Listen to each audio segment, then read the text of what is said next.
तुमने कहानी सुनी है न? सागर का एक मेंढक एक बार एक कुएं में चला आया। कुएं के मेंढक ने पूछा कि मित्र कहां से आते हो? उसने कहा सागर से आता हूं। कुएं के मेंढक ने तो सागर शब्द सुना ही नहीं था।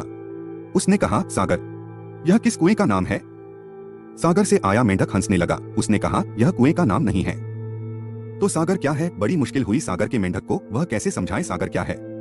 कुएं का मेंढक कभी कुएं के बाहर गया नहीं था। सागर तो दूर, उसने तालाब भी नहीं देखे थे।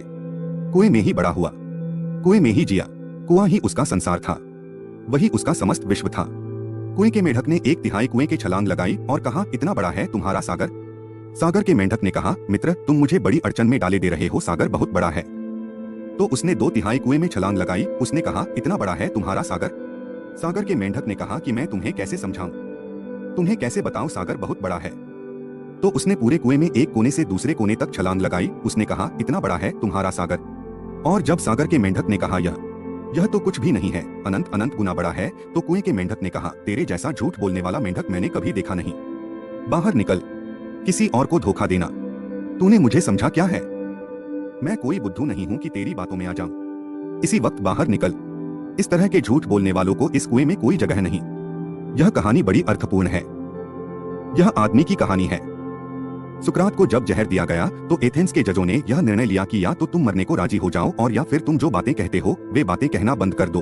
तो तुम जी सकते हो, और अगर तुम उन बातों को जारी रखोगे तो सिवाय मृत्यु के और कोई उपाय नहीं है। फिर मृत्यु के लिए राजी हो जाओ। सुकरात बातें क्या कह रहा था? सागर की बातें कर रहा था कुएं के लोगों से, और कुएं के भीतर रहने वाले लोग सागर की बात सुनकर नाराज हो जाते हैं। सुकरात का अपराध था यही अपराध अदालत ने तय किया था कि तुम लोगों को बिगाड़ते हो, सुकरात लोगों को बिगाड़ता है। सत्य की ऐसी शुद्ध अभिव्यक्ति बहुत कम लोगों में हुई है जैसी सुकरात में। सुकरात लोगों को बिगाड़ता है, यह अदालत का फैसला था। अदालत एथेंस के सबसे ज्यादा बुद्धिमान लोगों से बनी थी। एथेंस में जो सबसे ज्यादा प्रतिभाशाली लोग थे वे ही उस अदालत के न्यायाधीश थे।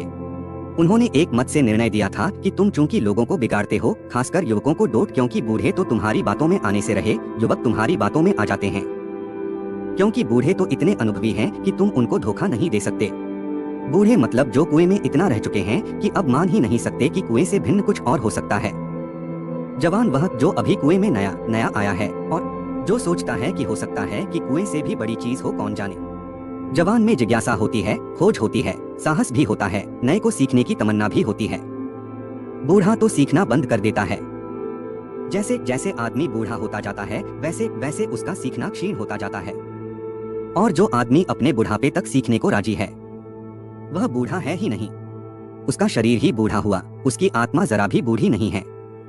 उसके भीतर भी उतनी ही ताजगी है जितनी किसी छोटे बच्चे के भीतर हो जो अंत तक सीखने को राजी है। उसके भीतर सदा ही युवावस्था बनी रहती है। युवावस्था की ताजगी और युवावस्था का बहाव और युवावस्था की प्रतिभा बनी रहती है। लेकिन लोग जल्दी बूढ़े हो जाते हैं। तुम सोचते हो कि 70 साल में बूढ़े होते हैं तो तुम गलत सोचते हो। मनोवैज्ञानिक कहते हैं कि अधिकतर लोग 12 वर्ष की उम्र के बाद रुक जाते हैं, फिर सीखते ही नहीं। 12 वर्ष यह औसत मानसिक उम्र है दुनिया की। 12 वर्ष भी कोई उम्र हुई। 7 वर्ष की उम्र में बच्चा 50% बातें सीख लेता है, अब बस 50% और सीखेगा, और अभी जिंदगी पड़ी है पूरी।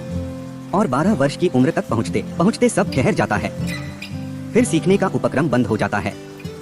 फिर तुम अपने ही कुएं के गोल घेरे में घूमने लगते हो। फिर तुम सागर की तरफ दौड़ती हुई सरिता नहीं रह जाते, रेल की पटरी पर दौड़ती हुई मालगाड़ी हो जाते हो। मालगाड़ी, पैसेंजर गाड़ी, जीवन में और कोई स्वतंत्रता नहीं रह जाती। उसी पटरी पर दौड़ते दौड़ते एक दिन मर जाते हो, कहीं पहुंचना नहीं हो पाता।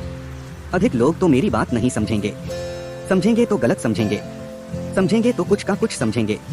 मैं इससे अन्यथा की आशा भी नहीं रखता, इसलिए मुझे इससे कुछ अड़चन नहीं होती, मुझे इससे कुछ विषाद नहीं होता, इससे मुझे कोई चिंता नहीं होती। यह होना ही चाहिए। अगर लोग मेरी बात बिल्कुल वैसी ही समझ लें जैसा मैं कह रहा हूं तो चमत्कार होगा। ऐसा चमत्कार न कभी हुआ है न हो सकता है। अभी मनुष्य से ऐसी आशा करनी असंभव है।